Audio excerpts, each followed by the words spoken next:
안녕하세요. 저는 전라도 광주에 사는 30대 주부입니다. 매번 다른 분들의 사연을 듣기만 하다가 이렇게 저의 이혼 이야기를 보내려니 쑥스럽기도 하고 내 이야기가 다른 분들이 듣고 공감해 주실 수 있을지 걱정이 되기도 합니다. 저는 작년에 이혼했고요. 올해 초등학교 1학년 딸을 혼자 키우고 있어요. 아니, 엄밀히 말하면 친정부모님께 거의 기대서 사는 셈이기도 합니다.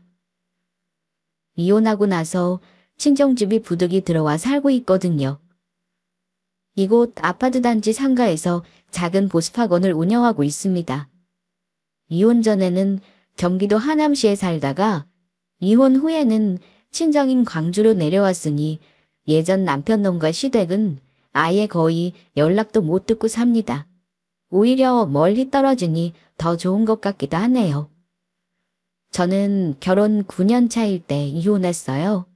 이혼은 시댁이 웃기는 갑질 때문이었습니다.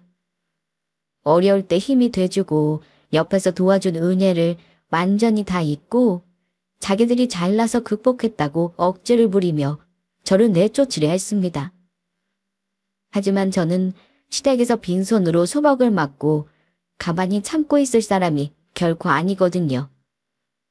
은혜를 모르는 사람들에게 절대 선의를 베풀 필요가 없다는 걸 저는 이혼의 경험을 통해 깨달았습니다. 결혼 전에는 그런 집안인 줄 몰랐냐고요? 네, 몰랐습니다. 결혼하고 나서 알았지만 우리 시댁은 그야말로 가부장적인 집안이었습니다. 어디 경상도 총구석에 처박혀 세상 변하는 줄 모르는 그런 집안도 아니에요. 멀쩡히 아들, 딸 서울에 있는 대학 보내고 시집장가 보내신 분들입니다. 그런데 왜 며느리에게 조선시대 잣대를 들이밀면서 희생을 바라고 모시까지 하셨는지 모르겠습니다. 특히 기억나는 일이요. 참 서러웠던 일인데 저 처음 결혼해서 새색시였을 때 일입니다. 시어머니가 저를 친정에 가지 말라고 하셨어요. 그것도 결혼 첫 해 첫 명절에요. 아직도 어머니가 한 말이 정확히 기억납니다. 결혼한 첫 해에는 원래 친정에 안 가고 시댁에 친척들 인사 다니는 게 우리 집 전통이야. 그러니까 올해는 친정에 가지 말고 다음 설에나 다녀오도록 해라. 너희 친정 부모님 걱정 안 하시게 미리 전화는 넣어두고. 혹시나 해서 하는 말인데 이런 걸로 불만 가지고 그러면 안 된다. 시집오면 일단은 시어른 말이 친정 부모님 말보다는 우선이라는 거 알아둬. 네? 어머니, 근데 이번 명절에는 사위 온다고 엄마가 준비 많이 하신다고 했는데요. 저희 할머니도 연로하신데 제가 자주 내려가지는 못하는걸요. 손주 사이 보신다고 이자나 저자나 기다리고 계신다고 하셨어요. 어머니, 저 명절 당일 아침에는 친정 내려갈게요. 예? 명절에 전라도 광주까지 내 아들더러 운전을 하라고? 차라리 명절 전에 다녀오지 그랬어. 명절 한 주 전에는 어머니가 와서 명절 준비하라고 하셔서 못 다녀왔는걸요. 제가 미리 고속버스 표도 끊어놨어요. 다녀오게 해주세요, 어머니. 제가 표까지 끊어놨다고 하니까 어머니가 마지못해 그럼 다녀오라고 인심 쓰듯 말씀하시더라고요. 웃긴 건 저에게 하신 당부였습니다. 다음부터는 명절에 미리미리 다녀와. 멀기도 멀다 전라도 광주라니. 이러니까 사돈도 가까이 사는 사람 보려고 하는 건가 보네. 아무튼 내 말 명심해라. 명절에는 무조건 시댁에서 보내야 한다는 시어머니 때문에 그 다음 명절부터는 저는 미리 친정에 다녀왔고 엄마에게는 시어머니 핑계가 아니라 내가 힘들어서 미리 왔다 가는 거란 이유를 댔습니다. 우리 친정 부모님이야 딸이 명절에 오든 다른 날에 오든 무슨 상관이겠습니까? 언제든 온다고 하면 좋아하시죠. 하지만 제 마음은 늘 불편했습니다. 왜냐하면 우리 부모님은 식당을 운영하시기 때문에 저와 남편이 명절 전 주말에 시간을 내 내려간다고 하면 그날은 장사를 못 하세요. 남들 다 하시는 명절 당일에 딱 하루 쉬십니다. 늘 바쁘신 부모님 명절에 내려가서 명절 분위기도 내고 인사도 드리고 싶지만 결혼 초부터 자기네 집 전통이라면서 친정에 못 가게 하니 얼마나 서운했는지 모릅니다. 지금 같으면 저처럼 가만히 안 있을 여자분들이 많을 거예요. 부당한 일 당하면 잘 따지고 권리도 찾는 게 요즘 며느리라지만 저는 그 당시 20대였고 결혼을 해봤어야 알죠. 다른 사람도 다 이렇게 저처럼 시어머니에게 순종하면서 사는 줄만 알고 아무 말도 못했습니다. 고작해야 참다 남편 앞에서 투정 부리거나 눈물방울 흘리고 마는 게 다였어요. 그런데 그때는 남편도 어리고 잘 몰랐습니다. 중간에서 남자가 어찌해야 중간 역할을 잘하는 건지 몰랐을 거예요. 제가 시어머니 때문에 힘들어하면 처음에는 좀 받아주는 듯 하다가도 끝에는 꼭 제 탓을 하며 화를 내고 마무리했습니다. 그러니까 당신은 좀 나한테 일일이 고자질하지 말고 알아서 어머니께 대처를 못해? 그냥 적당히 네네 하면 되는 거잖아. 당신이 나한테 징징댄다고 매번 어머니께 그러지 마시라고 어찌 말씀드리냐? 저번에는 내가 니 탓낸다고 우리 엄마가 우시더라. 그럼 난? 당신은 나 속상한 건 생각 안 해? 명절에 친정에 가지 말라는 것도 속상한데 결혼 첫 해라고 시부모 생신상 차리라고 하시고 나 음식 못하는 거 아시면서 왜 주말마다 며느리밥 드시겠다고 우리 집에 쳐들어오시는 건데? 이 정도는 당신이 중간에서 어머니께 너무한다고 얘기할 수 있잖아. 아우, 그게 뭐가 너무한 거야. 우리 엄마는 예전에 할머니랑 같이 사시면서 온갖 시집살이 다 하고 사셨단 말이야. 너한테 내가 봤을 때 우리 엄마가 겪은 거 10분의 1도 안 하고 계신 거야. 그러니까 자꾸 나랑 어머니 사이 멀어드는 얘기는 하지 말어. 나 가뜩이나 장사 힘들고 사업 신경 쓰느라 골치 아픈 사람이야. 집안일을 자꾸 속 시끄럽게 하지 말아줘. 하필 제가 시어머니 때문에 한창 힘들 때 남편과도 갈등이 있었습니다. 마음 같아서는 당장이라도 이혼하고 싶었어요. 하지만 뱃속에 아이까지 있어서 당장 결혼 생활 때려치우겠다고 결단을 내릴 수도 없었고요. 결혼할 때만 해도 결혼하고 나서 시댁과 남편이 이런 식으로 나올 줄은 몰랐습니다. 결혼할 때 우리 시어머니요? 상견례 하면서 우리 부모님 앞에서는 세상 좋은 시어머니 코스프레를 하셨던 분이세요. 제가 친정에서 큰딸이고 시어머니는 차남을 장가 보내는 거였는데 자기도 딸을 가진 부모이기 때문에 우리 부모님 마음을 100번 아신다면서 걱정하지 말라고 우리 부모님을 얼마나 안심시키셨는지 몰라요.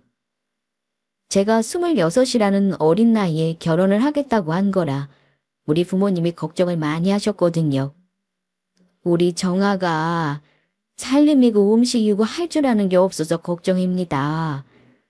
아직 시집 보낼 때가 아닌 것 같은데 저렇게 고집을 부리니 저희는 이서방만 믿습니다. 차도 눈에 조금 어려 보이겠지만 예쁘게 봐주세요. 무슨 걱정하시는지 잘 압니다. 딸이 가까이 살면 참 좋겠지만 멀리 신혼집 차려서 더 걱정되시지요? 마음 놓으세요. 저도 딸 키워 시집 다 보낸 사람입니다. 차부인 마음이 어쩐지 잘 알아요. 우리 정아는 며느리가 아니라 내 둘째 딸내미라고 생각하고 우리 집 며느리 되면 하나부터 열까지 잘 가르치겠습니다. 어머니가 저리 말씀하시는 걸 듣고 우리 친정엄마는 어머니의 하나부터 열까지 가르치겠다는 말이 마음에 걸리셨나 봐요. 사부인, 그런데 우리 정아가 솜씨는 없지만 엄마 밑에서 아무것도 못 배우지는 않았어요. 예의범절 잘 알고 도리도 잘 아는 아이입니다. 가만 보면 이서방도 교육을 참 잘 받았던데요. 사부인께서 하나부터 열까지 다 가르치실 필요는 없을 거예요. 저한테 못 배운 음식이나 살림 솜씨라만 모를까요. 돌려 말씀하신 거지만 내 딸 가르치겠다고 괴롭히지 말라는 뼈있는 말이긴 했습니다. 시어머니도 찰떡같이 알아들으셨는지 웃으시더라고요. 예, 사부인. 말씀 무슨 뜻인지 알겠습니다. 상견례 때 결혼 논의하면서 양가에 크게 감정 상하는 일 없이 결혼 논의를 잘했습니다. 상견례 때 우리 부모님이 원래는 시댁 근처로 올라오시려고 했는데 마침 시댁에서 전라도 여행을 잡아놓으신 김에 광주에서 보자고 하셔서 우리 부모님이 시부모님께 참 감사하다고 말씀하시더라고요. 상견례 후에는 배가 부른데도 우리 부모님이 하는 식당에 시부모님을 모시고 와서 엄마가 식사 대접을 제대로 하셨습니다. 시어머니는 친정 부모님이 하는 식당을 보고 조금 놀라셨어요. 제가 처음 인사드릴 때 부모님이 작은 식당 운영하신다고 했는데 아마 기사식당 정도의 규모를 생각하셨나 봅니다. 사실 우리 친정 부모님이 식당을 엄청 크게 하시거든요. 분점도 광주에 2군데나 있을 만큼요. 어머, 나는 네 친정 부모님이 식당을 이렇게 크게 하시는 줄은 몰랐어. 나중에 네가 부모님 식당 물려받으려면 이렇게 멀리 시집 올 게 아니라 광주에 계속 살았어야 하는 거 아니니? 아니면 결혼하고 광주에서 자리 잡고 살았어도 됐겠다. 식당 이름 뭐 아무나 하나요. 저는 이렇게 직장이나 다니고 책상머리나 지킬 줄 알지 식당 일은 못해요. 그런 게 어딨어. 닥치면 다 하는 거지. 나는 예전부터 내 이름 걸고 식당 하나 제대로 해보는 게 꿈이었는데. 부럽구나. 어머니는 우리 부모님이 같이 식당 하시면서 주택에 텃밭 일구고 사는 모습을 되게 부러워하셨습니다. 제 눈에는 시어머니도 나무럽지 않게 사시는데 힘든 일하는 우리 부모님을 왜 부러워하나 싶었어요. 왜냐하면 시어머니는 평생을 가정주부로 살아오신 분입니다. 시아버지도 자전거 부품을 납품하는 공장을 하시는데 남편이 시아버지와 같이 운영합니다. 원래는 시아버지가 하시던 일인데 아들에게 물려주려고 차근차근 일을 가르쳐 주시는 거죠. 그래서 시댁도 나름 경제적으로 풍족했고 그래서 저 결혼할 때 집도 시댁 근처에 그 당시 4억 원 좀 안 되는 아파트를 얻어주시겠다고 했습니다. 그런데 친정 부모님이 요즘 세상에 어느 한쪽에서 집을 다 부담하는 건 경우가 아닌 듯하다며 우리도 형편이 되니 절반을 보태주겠다고 하셨습니다. 그래서 집도 대출 없이 처음으로 자가로 시작했어요. 집 명의는 다인이 공동명의였고 친정 부모님이 남부럽지 않게 혼수랑 예단 다 맞춰서 해갔어요. 그래서 시댁에서는 저에게 꼬투리 잡으래야 잡을 만한 건 없었을 겁니다. 아무튼 그때 친정 부모님이 우리 시어머니처럼 며느리 생각하는 시부모 드물다른 말도 하셨습니다. 그때는 완전히 깜빡 속으신 거죠. 또 남편이나 시어머니가 친정 부모님 앞에서는 저에게 정말 잘해주셨거든요. 우리 부모님은 제가 시댁의 딸처럼 예쁨 받고 살 거라 믿으셨습니다. 저 역시 그랬죠. 하지만 결혼 첫 해부터 명절에 못 가게 하는 시어머니 때문에 충격을 받았고 그 이후로는 쭉 저 혼자 소갈이 할 일들이 연속으로 있었어요. 한마디로 극심한 시집살이 때문에 힘들었습니다. 임신 중에도 별일이 다 있었어요. 명절 때 시어머니가 못 가게 하는 건 충격도 아니었죠. 저한테 말도 없이 주말 저녁에 어머니가 불쑥 오셔서는 이런 적도 있었습니다. 예, 이따가 고모네랑 작은 데 오기로 했어. 우리 집은 좁잖아. 그래서 너희 집으로 오라고 했다. 얼른 준비하자. 저는 연락도 못 받았는데 갑자기 들이닥치셔서 저러니 놀랄 수밖에요. 어머니 저희 집에서요? 저 지금 입덧 심해서 음식 냄새 맡으면 토할 것 같은데 어쩌죠? 이런 건 미리 연락 좀 주시지. 내가 아들 집 오는데 무슨 연락을 해? 식구들끼리 모이는 일에 무슨 계획이 필요하니? 다들 가까이 사는데 얼굴 보고 싶으면 모이는 거지. 우리 집안은 원래 이런 집안이니 네가 며느리로서 잘해야 한다. 갑자기 우리 신혼집에 남편 친척들 다 초대하고 입덧 때문에 구역질하면서 음식 설거지 저 혼자 다 했습니다. 시댁과는 20분 거리로 가까운데 툭 하면 퇴근 후 주말에 오라 하면서 음식 시키고 설거지 시키고, 시부모님 생신이라도 되는 날에는 새벽부터 일어나 장 보고 음식 차리기 바빴고, 명절은 남편이 시할머니까지 찾아뵈면서 요리 설거지 빨래 청소까지 다 시키더군요. 어머니도 시집살이를 시켰지만 남편도 저를 많이 힘들게 했습니다. 출산하고 아이 키우면서 제가 집에 있게 되니 시댁에서 오라는 소리에도 아기 때문에 못 간다는 소리가 저절로 나오더라고요. 저도 어린 나이에 결혼했지만 점점 내공이 쌓였던 거죠. 그런데 이거 아시나요? 시어머니와의 마찰은요, 그래도 남편이 어지간히 잘해주면 넘어갈 수 있는 겁니다. 그런데 남편 놈이 속을 썩이면 결혼 자체에 회의가 든답니다. 아이 키우면서 저도 남편과 몇 번의 위기가 있었는데 공교롭게도 전부 돈이 문제였습니다. 남편은 저와 결혼 생활하는 9년 동안 자그마치 3번 넘게 돈으로 사고를 쳤습니다. 조신하게 자기 아버지가 하는 사업 같이 도우면서 거기서 나오는 돈만 아껴 쓰고 저축하면 될 텐데 돈을 가만 놔두질 못했어요. 속빈 강정이라는 말 아시죠? 결혼해보니 결혼 전에 남편과 시댁에서 금전적으로 허세를 부렸다는 사실도 하나둘씩 알게 되었습니다. 돈이 없으면 없는 대로 살아도 됩니다. 제가 같이 벌면 상관없죠. 그런데 자꾸 돈이 필요한 일이 생기면 저보고 친정에게 빌려오라는 둥 기대는 일이 잦아서 그 일로 남편과 싸울 일이 많았다는 게 문제였습니다. 주식으로 겨우 모아놓은 목돈을 날려먹질 않나. 시아버님과 같이 하던 사업을 답답하다며 자기는 다른 일을 해보고 싶다고 그만두고 나와서는 전혀 연관없는 엉뚱한 호프집을 차리기까지 했습니다. 그때 수억이 들어갔는데 심지어 집을 담보로 대출까지 해가면서 충당했습니다. 그런데 결국은 어찌 되었는지 아세요? 당연한 말이었지만 잘 안 되더라고요. 제가 중간에 남편 하는 꼬락서니 보고 불안해서 매번 가게 어찌하고 있는지 생활비는 왜 제대로 안 주는지 물어봤는데 매번 신경질만 내더라고요.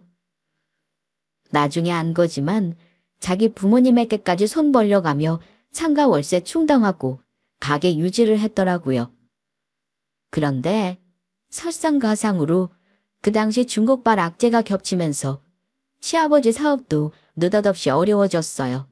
시댁에서도 돈이 필요한데 남편은 부모님께 빌린 돈도 제대로 갚지 않았으니 문제였습니다. 부모님 개인 돈이라면 상관없죠. 매달 꼬박 이자를 내야 하는 은행돈까지 자기 부모님 이름으로 돈을 빌려놓고 돈 없다고 배를 째버리니 어쩌겠습니까? 나중에는 하다하다 주부인 저에게 비상금 없냐고 묻더라고요. 없다고 했더니만 저에게 화를 내더군요. 본인은 돈이 급하고 절박해서 그런 거겠지만 저는 당연히 황당했죠. 당신 그동안 내가 벌어다 주는 돈으로 뭘 한 거야? 왜 우리 돈이 1억도 없어? 그걸 몰라서 물어. 당신이 집 담보로 대출도 이미 빼먹고 내가 가진 비상금도 전부 다달이 생활비로 까먹었잖아. 당신 먹고 쓰는 건 전부 하늘에서 뚝 떨어진 줄 알아. 돈을 얼마나 가져다 줬다고 돈 내놓으라는 소리를 해. 그럼 사정 어렵다고 장모님께 부탁 좀 해봐. 그래도 장모님은 여유가 있으시잖아. 어떻게 급한 대로 한 5천만 원 정도만 안 될까? 우리 아버지도 지금 사업 어려운데 내가 뭐라 말씀을 못 드리겠다. 지금 밑을 구석은 당신뿐이야. 내가 오죽하면 당신에게 이런 부탁하겠냐? 한번 도와줘. 그렇게 시댁 사정이 어려워지니 저도 일을 안 할 수가 없었습니다. 하지만 아이만 키우다 보니 저도 경력 단절이 5년이 훌쩍 넘어가고 있어서 생각보다 준비가 쉽지 않았습니다. 차라리 내가 학원을 차려야 하나 싶었는데 그럴 돈도 없었고요. 아이 때문에 학원 강사 일을 풀타임으로 하기도 쉽지 않았습니다. 남편이 돈 해달라는 말은 친정 부모님께 결국 말도 못 꺼냈습니다. 우리 부모님이야 제가 달라고 하면 도와주실 수 있겠지만 말을 꺼내는 순간 딸 걱정 시작하실 텐데 죽어도 얘기 못 하겠더라고요. 그런데 결국은 제가 친정에 떨어지지 않는 입으로 도와달라는 말을 할 수밖에 없는 상황이 터지고 말았습니다. 시아버지가 하시던 부품 공장이 부도를 맞은 겁니다. 거기다가 남편은 자기 맘대로 운영하던 가게가 장사가 안 돼서 언제 문을 닫아도 이상하지 않을 상황이 되었죠. 시댁에서는 급한 대로 집을 판다고 하시더라고요. 그 과정에서 시아버지는 스트레스를 받아 쓰러지시기까지 했습니다. 돈은 없는데 주변에서 빚쟁이들이 찾아오고 그야말로 시부모님 두 분은 길거리에 나앉을 상황이 되셨던 겁니다. 시누이도 살기 힘들어서 자기 친정에 자주 오지도 못했으니 딸 도움을 바라지도 못했을 거예요. 결국은 시부모님은 집도 팔고 차도 팔고 가지고 있는 재산을 처분해서 우리 집에 당분간 들어오시기로 했습니다. 제가 살면서 시어머니가 제일 풀 죽은 모습을 그때 처음이자 마지막으로 본 것 같아요. 내가 이 나이에 다시 내 집에 얹혀 살면서 아쉬운 소리를 하게 될 줄은 몰랐다. 이 나이에 무슨 일을 하겠어? 어떻게 하루아침에 다 말아먹고 어디서부터 어떻게 시작해야 할지 모르겠구나. 이제 겨우 한갑 지나는데 무슨 일을 못하시겠어요. 그래도 집 팔고 재산 처분해서 남은 빚은 많이 갚으셨으니 얼마나 다행이에요, 어머니. 평생 만들어 놓은 거 하루아침에 까먹고 아들놈은 별 볼 일 없이 저러고 있으니 이게 무슨 꼴이야? 아이고, 내 팔자야. 이런 상황이 되니 당연히 우리 부모님께도 얘기를 안 할 수가 없었어요. 시댁이 망했다는 소식을 전해 들은 우리 부모님도 걱정을 굉장히 많이 하셨어요. 특히 엄마는 우리 집에서 시부모님과 합가한다는 말을 듣고 제가 스트레스 받을까봐 걱정이셨죠. 아무리 그래도 그런 사업하시던 양반이 하루아침에 재산 하나 없이 아들네 집에 얹혀 산다는 게 말이 되니? 아유, 엄마는 네가 걱정이야. 애 키우랴, 학원 일하랴. 지금도 힘든데 네 시부모님까지 집에서 어찌 모시니? 나만 불편한가? 시부모님들 지금 망연자실하셔서 어쩔 바를 모르셔. 이 서방은 가게는 잘 굴러가고 듣자니까 별 볼 일 없는 것 같더구만. 아유, 원래 장사도 하던 사람이 해야 하는 법이야. 음식도 모르는 사람이 하는 술집이 장사가 되겠어? 도저히 가만두고 볼 수가 없구나. 이럴 게 아니라 엄마가 도와줄 테니까 너 한번 날 잡고 광주에 좀 내려와. 오는 김에 이 서방도 같이 내려와라. 엄마는 광주에 내려오라고 하시더라고요. 보나마나 엄마가 돈을 빌려주시겠거니 했습니다. 그런데 친정에 내려갔더니 엄마가 뜻밖의 말씀을 하셨습니다. 엄마가 아는 식당 비법을 전수해 줄 테니 지금 남편이 하는 가게에 술 장사를 접고 식당으로 업종 변경을 해보라는 말이었어요. 사부인도 음식 잘하신다고 들었어. 예전에 식당 해보는 게 소원이라고 하지 않았나? 네, 장모님. 그건 그런데요. 갑자기 식당을 무슨 돈으로 하겠습니까? 지금 가게도 월세 내기 빠듯하고 리모델링 하려면 돈도 들 테고요. 당장 이번 달 우리 생활비도 이 사람이 벌어오는 돈 아니면 힘든 상황인데요. 이 사람아, 그래서 자네 이렇게 한 집에서 부모님까지 다 모시고 살면서 내 딸 힘들게 할 셈이야? 얼른 뭐라도 방법을 찾아서 집안 일으킬 생각을 해야지. 일단 내가 당장 돈 들어가는 건 대줄 테니까 내가 하자는 대로 해봐. 대신 잘 되려면 자네도 그렇고 어머니도 그렇고 당분간은 나한테 열심히 배우고 힘든 건 각오해야 해. 장모님, 정말 그렇게 해주신다면 제가 집사람 평생 업고 다니죠. 정말 감사합니다, 장모님. 장모님을 우리 식구 살리셨어요. 제가 평생 잘해서 갚을게요.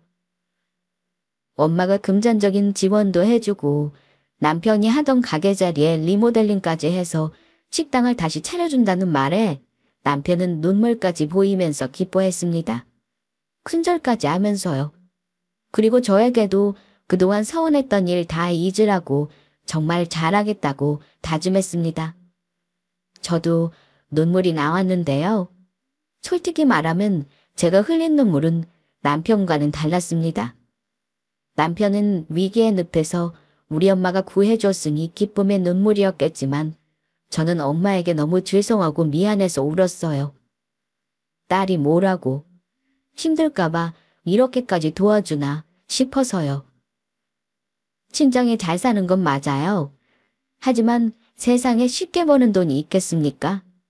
우리 부모님도 힘들게 평생 식당 하시면서 번 돈을 내주는 일이 결코 쉬운 일은 아니셨을 겁니다. 그나마 다행인 건 남편이 하는 가게가 목이 나쁜 자리는 아니었어요. 상가 모퉁이 1층이고 월세가 좀 비싸도 자리는 좋았습니다. 그런 자리에서 매출을 못 내고 장사를 엉터리로 하고 있으니 엄마도 답답하셨을 거예요. 이 소식을 시부모님께 전했을 때 시어머니가 기뻐하신 건 뭐 말하지 않아도 짐작하실 겁니다. 솔직히 말하면 저는 시어머니에게 쌓인 게 너무 많았기 때문에 그동안 저 시집살이 시키고 막말하셨던 거 조금은 미안하다고 사과하실 줄 알았어요.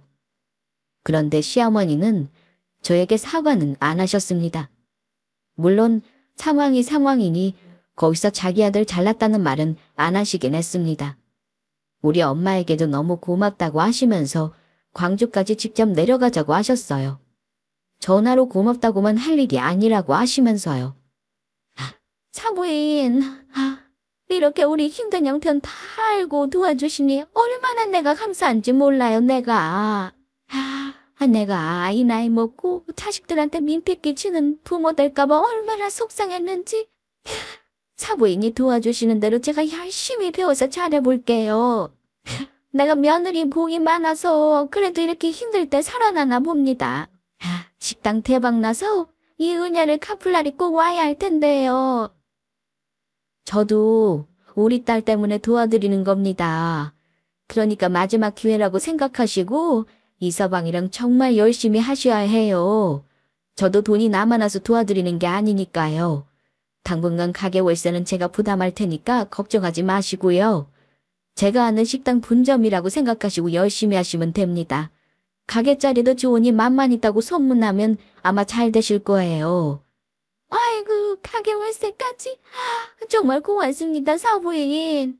가게 잘 되면 지금 도와준 거 하나도 빼놓지 않고 갚아드릴게요. 정말 고마워요. 그건 잘 될 때 가서 생각하시고요. 지금은 열심히 배울 생각하시면 되죠. 엄마는 식당을 내주기로 결심하시고 나서 한동안 저희 집을 주말마다 오가며 리모델링 진행 상황도 챙기셨고 시어머니도 광주까지 내려가 엄마에게 음식을 배우셨어요. 그리고 제가 시부모님과 같이 지내면 너무 힘들 것 같다면서 급하게 투룸 아파트까지 얻어주셨어요. 시부모님은 뭐 우리 친정 부모님 덕을 아주 톡톡히 본 거죠. 덕을 본 정도가 아니라 대박인 거죠. 어쨌든 저는 사정상 아이도 챙겨야 하고 학원도 나가야 하니 식당 일을 하지는 못했지만 두 사람이 아주 열심히 배우더라고요. 시간이 필요했지만 만약 오픈일을 늦추면 하루가 지나도 손해인 상황이라 석 달 만에 식당을 급하게 오픈했습니다. 엄마도 걱정되시는지 한동안 가게 돌아가는 거 봐주시고 음식도 계속 도와주시느라 저희 집에 머무르셨어요. 식당은요, 너무나 감사하게도 첫날부터 대박까지는 아니고 중박을 쳤습니다. 밤에만 장사하다가 오전부터 저녁 시간까지 장사를 하니 가게를 놀릴 일도 없었고 매출은 남편이 호프집 할 때랑 비교도 안 되게 많았습니다. 우리 친정엄마도 기뻐하셨지만 남편과 시어머니는 아주 신이 나서 힘든 줄도 모르고 가게 일을 했습니다. 한 달, 두 달 시간이 쌓이면서 장사도 능수능란해지더라고요. 친정엄마도 반년 정도 지켜보시다가 가게가 자리 잡는 걸 보고 안심하시더라고요. 그런데 친정엄마가 한 번은 저를 따로 친정으로 부르신 적이 있어요. 아이랑 오래간만에 내려가서 주말에 엄마 식당 일도 돕고 맛있는 것도 먹으며 시간을 보냈는데요. 엄마가 저한테 서리봉투 하나를 주시는 거예요. 엄마, 이게 뭐예요? 열어봐라. 내가 6개월 동안 내가 월세 내준다고 했지만 이제는 월세 받을 때가 온 것 같아서 너한테 주는 거야. 엄마 마지막 선물이다. 월세는 네가 받도록 해. 열어보니 엄마가 주신 건 등기 권리증이었습니다. 그것도 남편이 월세 내야 하는 식당 상가였고 엄마는 내내 가게 자리를 눈여겨보시다가 마침 상가가 매물로 나오자마자 사셨다고 하더라고요. 엄마의 큰 그림에 놀랄 수밖에 없었습니다. 엄마, 대체 돈을 얼마나 드린 거예요? 엄마 아빠도 이제 번 돈 쓰면서 편하게 살아야 하는데 나 도와주느라 돈만 수억을 쓰고 그러니까 그 상가가 마지막이야. 엄마가 그건 네 명의로 해줄라니까 너 당분간은 시댁의 비밀로 해. 사람이 위기감이 없어지면 열심히 안 하는 법이거든. 네가 말 안 해도 엄마는 이 서방이 어떤 스타일인지 알아. 앞으로 몇 년 동안 얘기하지 말고 상가 월세는 네가 주인한테 보낼 테니 너한테 달라고 이 서방한테 얘기해봐. 아니지. 어차피 월세 계약도 네가 한 거지. 그럼 뭐 이 서방이 눈치챌 일은 없겠구나. 월세 계약 다시 할 필요도 없고. 우리 부모님은 노후자금 중 큰 돈을 저를 위해 쓰셨습니다. 정말 감사하다는 말로는 모자란 말이죠.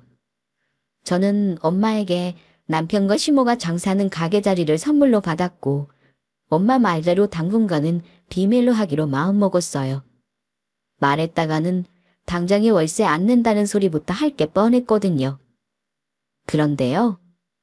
사람이란 참 간사한 존재더라고요. 화장실 들어갈 때 마음과 나올 때 마음이 다르다고 하더니만 가게가 중박 넘어 대박을 치고 돈이 벌리니 시모와 남편이 예전에 힘들었던 때 했던 말들을 다 잊더라고요. 가게에 일하는 사람도 늘리고 장사가 잘 되자 남편은 자꾸 저에게 매출 거짓말을 하면서 월세를 엄마 보고 더 부담해달라고 부탁하라는 말을 했습니다. 황당한 건 어머니도 똑같은 말을 하셨다는 거예요. 그래서 저는 어머니 들으라는 듯 남편에게 말했습니다. 당신은 양심 좀 있어라. 우리 엄마가 대체 당신네 집에 해준 게 얼마니? 당신 부모님 사는 집 보증금도 해주셨지. 가게 레시피 무상으로 다 알려주셨지. 리모델링비에 우리 생활비도 도와주셨잖아. 그럼 이제 당신이 월세를 내야지. 우리 엄마가 계속 내기를 바라냐? 그리고 엄마가 전부 해주셨다지만 나는 당연히 갚아야 하는 빚이라고 생각해. 당신 설마 가게가 이렇게 잘 되는데 입 싹 닦을 생각이야? 당신한테 정말 실망이다. 긴 말할 거 없어.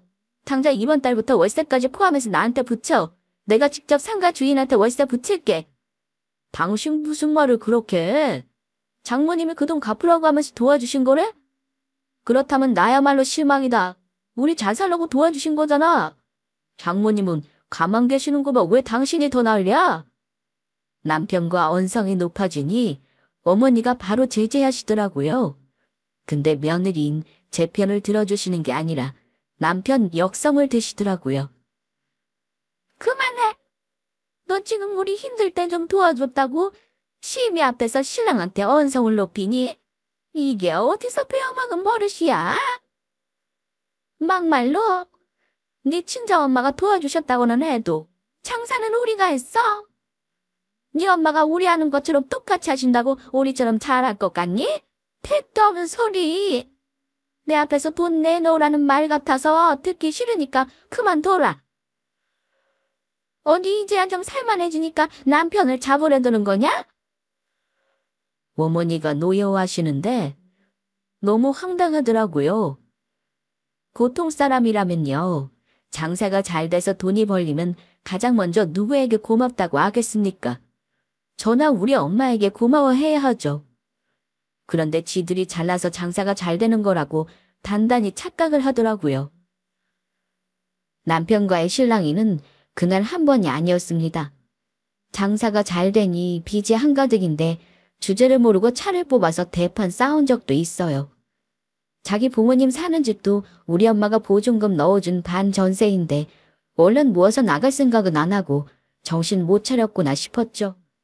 우리 엄마가 그 상가를 내 앞으로 해준 걸 알면 아마 득달같이 차만 사는 게 아니라 더한 짓을 했을 사람입니다. 남편은 가게 매출이 월 몇천만 원인데도 우리 엄마에게 다만 돈 100만 원씩 갚겠다는 소리도 안 했습니다. 당연히 월세도 안 내려고 했어요. 아무래도 이 문제를 문서로 담판 지어야겠다 생각했는데요. 가게에 갔더니 마감했는지 시어머니도 계시더라고요. 남편과 처음으로 대화로 잘 풀어가려고 했지만 역시나 대화는 또 싸움이 되었습니다. 그런데 이번에는 시어머니가 남편보다 더 길길이 날뛰시더니 제가 시댁을 무시한다며 화를 심하게 내셨어요. 그러더니만 아예 저에게 주워 담지 못할 말을 하시더라고요. 너는 지난번에도 그러더니 눈만 뜨면 우리 아들을 못 잡아먹어서 안달이니? 나도 내 자식 마누라한테 무시당하는 꼴은 더 이상 못 보겠구나. 이러려면 아예 부부 사이 영 끊고 애도 네가 키우고 살아. 어머니, 지금 진담을 하시는 말씀이에요? 어머니도 똑같으시네요. 우리 엄마가 힘든 상황에서 구해줬더니 지금 나 몰라 하시는 거잖아요. 그때 분명 가게 잘 되면 어떻게든 갚아나가겠다고 하셨으면서 이러시면 어째요? 제가 지금 뭐 돈 내놓으라고 이런 소리 하는 거 아니잖아요. 저 사람이 정신을 못 차리고 쓸데없는 짓을 하니 그렇죠. 뭘 하든지 그냥 놔둬. 내 아들이 쓸데없는 짓 하는 놈 아니다. 그리고 나도 말 나온 김에 할 말을 좀 해야겠어. 어미 너도 그러는 거 아니야. 너 친정이 잘 살아서 시부모 도와준 건 좋다 이거야. 근데 시부모가 사는 집을 코딱지만한 반전세를 얻어주니? 네가 같이 살기 싫어서 얻어달라고 엄마한테 얘기한 거면 적어도 제대로 된 30평대 집을 얻었어야지. 내가 얼마나 뚜심이 상했는지 몰라. 암튼 이제는 돈 벌 일만 남았는데 네가 초치는 소리 듣고 싶지 않다. 나도 이제 살만해졌으니 새 며느리 알아봐야겠다. 고분고분하게 나한테 내주하는 며느리 말이야. 이 꼴 보기 싫으면 네가 그렇게 하든가. 시어머니는 새 며느리 얻겠다는 협박을 하시더라고요. 저더러 고분고분해지라는 건지 정말 새 며느리를 얻겠다는 건지 구분이 안 가더군요. 지금 뭐라고 하셨어요? 새 며느리요? 어머니 지금 정말 저 내보내고 새 며느리 얻고 싶다는 말을 하시는 거예요? 그래. 내가 지금 헛소리하는 것 같아. 네 친정에서 도와준 거? 솔직히 내가 요구한 적 없어. 네 친정에서 차발적으로 해준 건데 나는 네 친정엄마 돈 갚을 이유 없다. 뭐 자꾸 나나 내 아들한테 친정엄마한테 잘해드려야 한다느니 월세를 내야 한다느니 이딴 소리 할 거면은 당장 애 데리고 나가라. 나는 무조건 시댁에 희생하는 며느리가 좋아. 그런 며느리 주변에 널렸다. 너 아니라도 많아. 남편은 자기 엄마가 저더러 나가라고까지 할 줄은 몰랐나 봅니다. 슬쩍 어머니 어깨를 치며 말리는 제스처를 취하더라고요. 그러면서도 절대 어머니 입을 막지는 않았습니다. 그동안의 내 희생, 우리 엄마의 배품의 결과가 이런 거였나 싶어 그냥 허무하고 맥이 풀리더군요. 그래서 저도 아주 깔끔하게 대답해줬습니다. 그럼 그러세요. 제가 나가드릴게요. 너 지금 뭐라 그랬냐? 내가 나간다고요. 어머니 입맛에 맞는 새 며느리 들이시라고요. 이혼이요? 얼마든지 해드릴게요. 당신 들었지? 어머니가 나 내보내고 새 며느리 들인데 당신 안 말리는 모습 보니까 같은 생각인 것 같으니 내가 이혼해줄게. 합의 이혼하고 우리 깔끔히 가진 재산 나눠서 헤어지자. 웃긴 건 두 모자가 무슨 작당을 했는지 이혼 얘기에 놀라지도 않더라고요. 아마 저 없는 곳에서는 둘이서 저 내쫓을 생각을 하고 있었나 봅니다. 그래서 다음날 바로 협의 이혼 서류 가지고 와서 도장 찍으라고 했어요. 남편 놈은 저한테 미안하다는 말 한마디 없이 도장을 찍더라고요. 그리고 한다는 말이 양육비는 줄 수 있지만 가게에서 버는 돈이 많아진다고 해서 돈을 더 줄 일은 없을 거라네요. 다시 한번 이 인간은 안 되는 인간임을 알았습니다. 저는 협의 이혼 서류를 챙기며 말했어요. 서류는 바로 법원에 가서 낼 거니까 그런 줄 알아. 아참, 그리고 가게 월세는 앞으로 나한테 보내. 뭐? 왜 자꾸 그놈의 월세 타령이야? 걱정 마. 월세는 내가 안 밀리고 낼 거니까 상가주인 계좌나 알려줘. 어차피 당신 명의로 월세 계약한 거니까 임차인을 나로 바꿔야 해서 주인도 만나야 해. 그러니까 월세 타령 그만해. 너는 우리 아들만 보면 왜 돈돈거려? 그만 좀 해라. 고장 지금 마당에 이제는 더 청산할 거 없는 거지? 저는 두 사람에게 서류 하나를 내던졌습니다. 그 월세 계약은 나랑 하면 되겠네요. 왜냐면 이 상가 주인이 나거든요. 이번 달부터는 꼬박꼬박 나한테 월세 붙여 당신. 안 붙이면 나는 당신을 내보내고 월세 잘내는 임차인 들이면 그만이니까. 뭐? 무슨 개소리야? 당신이 상가 주인이라니 그게 말이 돼? 다급한 손길로 서리를 보던 남편과 시몬은 눈이 휘둥그레졌습니다. 제가 던진 건 상가 등기부 등본이었거든요. 우리 가게가 당신 거라고? 대체 뭐야? 언제부터 그런 건데? 왜 당신이 이 사실을 숨겼어? 도대체 이유가 뭐야? 아, 나 이혼 못하겠다. 이혼서를 도려내라. 법원에 안 가면 그만이니까 이혼 물러? 시어머니는 못 믿겠다는 듯 계속 등기부를 들여다보기만 했습니다. 아니, 네 상가라고. 그게 정말이니? 그렇다면 왜 말을 안 한 거야? 너 정말 오명하다. 우리 앞에서 월세 타령할 때도 네가 상가 주인이었다는 거잖아. 친정엄마가 이런 일을 내다보고 사주신 건 아닌데 참 일이 우습게 됐네요. 암튼 어머니가 먼저 새며느리 드리겠다고 하신 거니 그 말 책임지세요. 저는 어머니 아들이랑 이혼할 거니까요. 협의 이혼 안 하신다면 할 수 없죠. 저는 이혼 소송이 더 좋아요. 그동안 우리 엄마가 도와준 돈도 돌려받고 철저하게 계산해서 받을 거니까요. 그리고 그동안 월세 안 낸 거 그것도 그냥 받을까 봐요.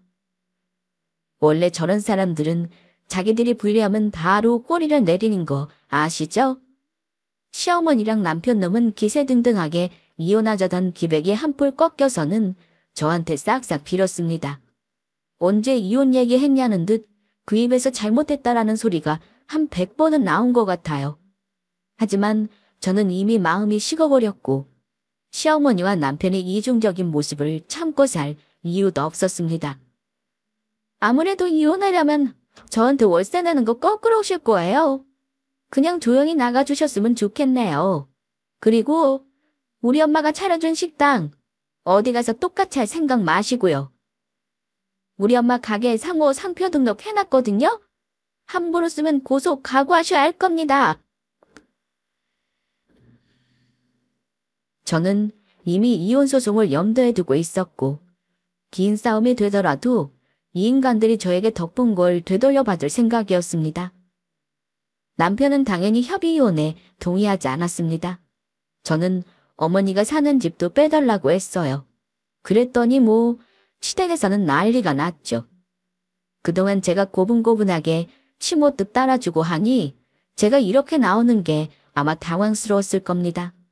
고마운 걸 모르고 은혜를 원수로 갚는 인간들에게는 똑같이 해줘야 정신을 차리는 법이죠. 결국 저는 이혼 소송까지 진행하면서 남편과 진흙탕 싸움에 가며 8개월의 시간이 걸려 이혼할 수 있었습니다.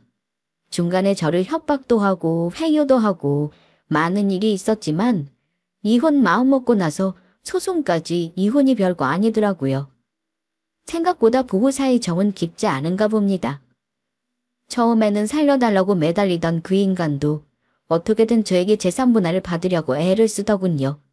위자료도 안 주려고 별 꼼수를 다 부렸고요.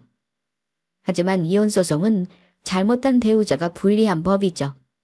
장사 잘 되는 가게 덕에 위자료를 조금이나마 챙겨받고 이혼했습니다. 지금요? 남편과 시모는 제 상가에서 장사 안 하고 있습니다. 제가 이혼하고 나서 내보냈어요. 그동안 내지 않은 월세도 받으려고 그 인간 차에 압류도 걸어놨었죠. 결국은 저한테 돈이 없으니 차를 가져가라길래 그렇게 했습니다.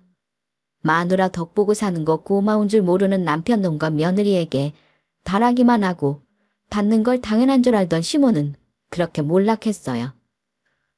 거리가 멀다 보니 이혼 후 그 사람이 어찌 사는지는 모릅니다. 자기 아이도 안 보려고 하더라고요. 아마 자신이 없으니 자기 애도 안 보고 싶나 봅니다. 우리 딸도 아빠 보고 싶다는 말은 잘 안 해요. 아직 어리지만 조금 더 크면 부모 사이의 일을 이해해 줄 거라 믿습니다. 세상에 별별 이혼 사연이 있지만 이렇게 며느리를 우습게 보고 갑질을 일삼는 사람이 정말 존재한다니 참 황당하죠. 저는 지금 아이와 친정으로 내려와 살고 있어요. 이곳에서 학원을 아예 차렸고 엄마가 저에게 해준 상가는 다른 사람에게 월세를 잘 받고 있습니다. 앞으로도 아이 잘 키우며 열심히 살려고요. 다른 분들은 똑똑한 결혼 생활 하시기 바랍니다. 제 사연은 여기서 마칠게요. 감사합니다.